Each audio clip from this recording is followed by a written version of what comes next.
Students, welcome to social science class. Today my topic is wildlife, वन्य जीवन. हम देखते हैं वन होते हैं, उसमें वन्य जीव भी होते हैं, जंगली जानवर भी होते हैं. तो अलग अलग जंगलों में अलग अलग तरह के जंगल जो होते हैं उनमें अलग अलग तरह के जंगली जीव पाए जाते हैं. Let us start. Wild life includes non domesticated animal. वन्य जीव जो होते हैं उसमें पालतू जानवर इंक्लूड नहीं होते, जैसे कि such as birds, fishes, animal which make forest there habitat. इसमें क्या होता है, पक्षी और मछलियाँ और जो और पशु होते हैं which make forest as their habitat, और वो जंगलों को ही अपना आवास बनाते हैं. It is the most important part of the natural ecosystem. ये हमारी प्राकृतिक या जो हमारा वातावरण है प्राकृतिक, उसका एक मुख्य पार्ट है, मुख्य हिस्सा. क्योंकि अगर वन्य जीव नहीं होंगे तो हमारा जो ये वातावरण है ठीक ढंग से नहीं चल पाएगा. Wildlife varies from place to place due to climate variation. हम देखते हैं हर जगह की जो क्लाइमेट होती है, जलवायु होती है, वो अलग अलग होती है. कहीं ठंडा है तो कहीं बहुत गर्म इलाके होते हैं. तो उनमें क्या होता है, जो वन्य जीव भी होते हैं वो भी अलग अलग होते हैं. क्योंकि कुछ ऐसे जानवर होते हैं, कुछ ऐसे वन्य जीव होते हैं जो केवल ठंडे इलाकों में ही सर्वाइव कर सकते हैं, और कुछ ऐसी हैं जो ठंडों में बिल्कुल नहीं रह सकते. For example, in India there is a rich variety of birds and animals. हम देखते हैं भारत में, जैसे भारत में क्लाइमेट अलग अलग है, सर्दी भी होती है, गर्मी भी होती है, उसी तरह से यहाँ पर अलग अलग तरह के पक्षी और अलग तरह के जंतु पाए जाते हैं, जैसे black buck, peacock, lion, Bengal tiger are found in India. तो ये जो बोले ये पशु जो हैं, ये वन्य जीव हैं, ये भारत में ज़्यादा पाए जाते हैं. Australia is famous for koala bear, emu and the kookaburra. Wild life is essential to maintain the ecological balance on the earth surface. तो कुछ ऑस्ट्रेलिया के, ये यहाँ के नहीं है, ये जो बोला है कोकाबुरा वाइल्ड लाइफ, तो ये कुछ ऐसे इम्यू इस तरह के जो पक्षी हैं वो ऑस्ट्रेलिया में अवेलेबल होते हैं. Wild life is very essential. हम देखते हैं वन्य जीवन होना बड़ा ज़रूरी है, क्योंकि ये जो है हमारे इकोलॉजिकल बैलेंस को मेंटेन करते हैं अर्थ पर. अगर ये वन्य जीव नहीं होंगे तो यहाँ बहुत सारे जानवर हो जाएंगे और मनुष्य के रहने के लिए स्पेस ही नहीं रहेगा. हम देखते हैं बहुत सारे जानवर, वन्य जीव छोटे जानवरों को खाते हैं, तो इसलिए ये सर्वाइव हो रहा है, इसलिए ये ठीक रह रहा है. अगर ये ना खाएं, अगर कोई जानवर मर जाए और उसको कोई ना खाए, पक्षी ना खाए, तो क्या हो जाएगा, बड़ी स्मेल हो जाती है, बड़ा बुरा हाल हो जाता है, बड़ी बीमारियां हो सकती हैं. तो इसलिए अर्थ को पर सर्वाइव करने के लिए, इसको मेंटेन करने के लिए, इकोलॉजिकल बैलेंस बनाने के लिए वाइल्ड लाइफ का होना बड़ा अनिवार्य है.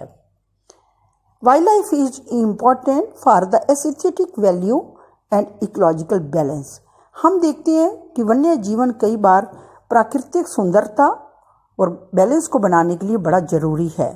The beauty of wild animals boost tourism and creates job for the people. हम देखते हैं बहुत सारे ब्यूटीफुल जो वाइल्ड एनिमल होते हैं, इससे वो बूस्ट टूरिज्म, उसको जो टूरिज्म है उसको बढ़ाता है.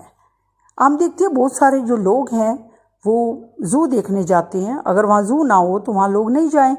तो इसलिए जो टूरिज्म है वहाँ ज़्यादा अट्रैक्ट होते हैं जहाँ जू होता है या जहाँ ज़्यादा वाइल्ड लाइफ होता है.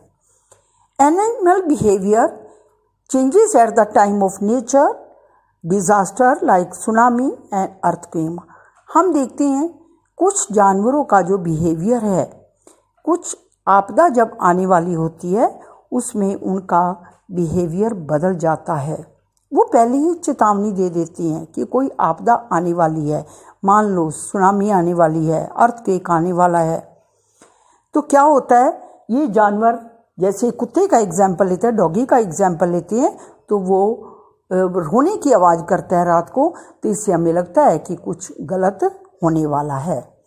In this information can be harnessed by imparting early warning system. तो ये हमें पहले ही जो फ्यूचर में कुछ गलत होने वाला है उसके बारे में हमें पहले ही अवगत करा देते हैं। हार्नेस्ड अवगत करा देती हैं बाय इम्पार्टिंग। इम्पार्टिंग होता है कि वार्निंग देना, भी इम्पार्ट करना। Then life of loads of people can be saved. और इस तरह से बहुत सारे लोग जो हैं वो अवेयर हो जाते हैं उस घटना से या उस घटना के बारे से, और वो अपने लाइफ को बचा सकते हैं। Next topic, dead and decay plants animals also produce humus which is helpful to maintain the fertility of the soil। केवल एक जो जीवित वन्य प्राणी होते हैं उन्हीं का फायदा नहीं होता, लेकिन जब ये मर जाते हैं तब भी ये हमारे लिए बड़े बेनिफिशियल होते हैं, क्योंकि जब ये ज़मीन के अंदर दब जाते हैं तो ये हमारी मिट्टी की फर्टिलिटी को, उपजाऊ शक्ति को बढ़ाते हैं। In various part of the world wild animals are hunted for various purposes. हम देखते हैं संसार के अलग अलग जगह में जो लोग हैं अलग अलग पर्पस के लिए, अपने उद्देश्यों के लिए या अपने स्वार्थ के लिए इनका शिकार करते हैं। कोई मीट लेने के लिए, कोई स्किन, कोई हॉर्न। तो इसलिए कुछ लोग जो है इन चीज़ों को प्राप्त करने के लिए इनका शिकार करते हैं। This disturb the ecological balance of the environment. इससे हमारा जो एनवायरनमेंट का जो बैलेंस है वो सब बिगड़ गया है। आज हम देखते हैं कि बहुत से वन्य जीव बिल्कुल खत्म हो गए हैं, ना बन रहे हैं और ना ही वन्य जीवन रहा है। Many birds have become extinct and many other are to verge of extinction. हम देखते हैं बहुत सारे पक्षी बिल्कुल छिप गए हैं, खत्म हो गए हैं, और कुछ ऐसे खत्म होने की कगार पर हैं। कुछ तो हो गए हैं और कुछ होने वाले हैं। हम देखते हैं पैरट नहीं दिखाई देता हमें, स्पैरो नहीं दिखाई नहीं देती, पीकॉक भी बहुत कम है। तो बहुत सारे बर्ड्स जो हैं बिल्कुल लोप हो गए हैं, लुप्त हो गए हैं। Our forest are treasure troves of biodiversity. हम अगर देखें तो हमारे जो जंगल हैं, हमारी बायोडाइवर्सिटी का जो हमारी जैविक विविधता है उसका एक तरह का ट्रेजर है, खजाना है, क्योंकि ये भी हमारी एक जो ट्रेजर है, हमारी जो नेशनल प्रॉपर्टी है। तो वन्य जीव भी हमारे उसी का ही एक पार्ट है। They harbour million of species of animals. Harbour का मतलब होता है हैबिटेट। ये हमारे मिलियन ऑफ स्पीसीज जो एनिमल्स हैं, बहुत वर्ग के जो जीव जंतु हैं, उनको आवास प्रोवाइड करते हैं। जैसे कि मैंने पहले ही बताया था कि अब वन्य जीव जो है वो शहरों की तरफ मूव कर रहे हैं। क्यों? क्योंकि वन ही नहीं रहे, तो इसलिए ऐसा हो रहा है। Our wildlife suffer severely due to the deforestation and urbanisation. आज हमारा जो वन्य जीव है तो दो फैक्टर हैं जिसके कारण वो सफ़र कर रहा है, पीड़ित हो रहा है, उसको रहने का आवास नहीं मिल रहा। There are the two factor. First है डिफॉरेस्टेशन, वनों का काटना। आज सब लोग तरह तरह की बिल्डिंग बनाने के लिए क्या हो रहा है, या रेलवे लाइन बिछाने के लिए, ब्रिज बनाने के लिए हम वनों को काटे जा रहे हैं। और एक अर्बनाइजेशन, हम शहरीकरण करने के लिए तरह तरह के शहर स्थापित कर रहे हैं, उनको और वनों को काटे जा रहे हैं। तो ऐसा करते हुए हम वन्य जीवन बिल्कुल खत्म कर रहे हैं। Many animals have extinct because they have lost their natural habitat.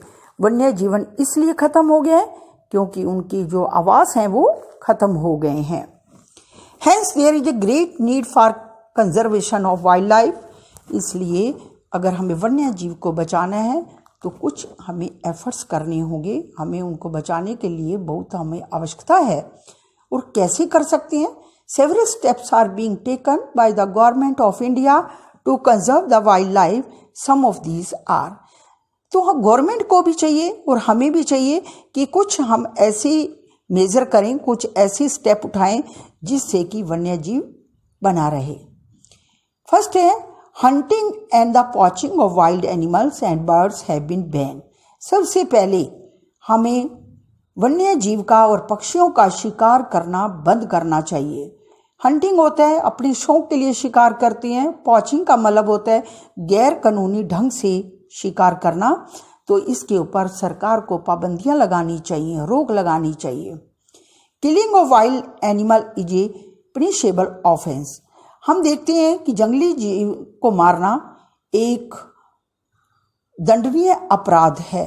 अगर कोई बिना किसी इजाजत के या बिना किसी कारण के किसी जंगली जीव का शिकार करता है तो वो उसको दंड दिया जाता है, उस पर जुर्माना होता है। National park and wildlife sanctuary are being set up in different parts of the world. हमें देखना चाहिए कि वन्य जीव को बचाने के लिए गवर्नमेंट ने बहुत से नेशनल पार्क और वाइल्ड लाइफ सेंचुरी बनाई है ताकि उनको प्रिजर्व किया जाए, उनको सेफ रखा जाए। तो at present India has 103 national park and 528 wildlife sanctuaries are set up in India. तो हमारे भारत में 103 नेशनल पार्क हैं और 528 वाइल्ड लाइफ हैं। तो first of all I would like to ask some question on the base of this video, so please give the answer. Wildlife is essential to mankind. First question. Second, how many national parks have been set up in India to preserve wildlife? Third question, why do some people hunt wildlife या wild animals?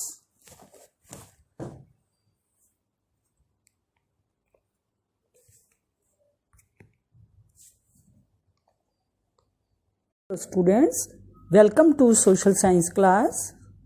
Today my topic is wildlife, वन्य जीवन।